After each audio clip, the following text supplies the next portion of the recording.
Guys, কি অবস্থা সবার? কেমন আছেন সবাই? আপনারা যারা আমার ভিডিও দেখেন তারা অবশ্যই দেখেছিলেন যে আমি আগের ভিডিওতে দেখিয়েছিলাম পেঁপে বাগানের বাহির থেকে। তবে আজকে আমি দেখাবো পেঁপে বাগানের ভিতর থেকে। আমরা ভিতরে ঢুকে নিজেরাই পরিদর্শন করলাম এবং দেখালাম ঘুরে ঘুরে যে কত সুন্দর পেঁপে এবং কি পরিমাণে পেঁপে হয়েছে। একবার না দেখলে আপনারা বিশ্বাস করবেন না। যদি সময় থাকে গাজীপুর এসে একবার ঘুরে যাবেন এবং দেখে যাবেন যে এত ছোট ছোট গাছে এত পরিমাণ পেঁপে কিভাবে হয়।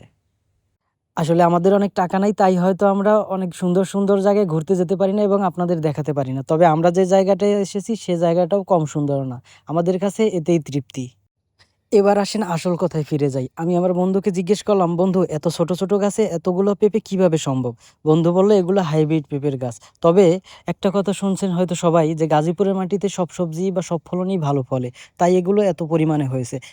যাই হোক, যদি কখনো আপনাদের মন খারাপ থাকে তাহলে একটু প্রাকৃতিক সৌন্দর্য উপভোগ করে আসবেন। দেখবেন মনটা ভালো হয়ে যাবে। সবাই ভালো থাকবেন। ধন্যবাদ। আমাদের পাশে থাকবেন।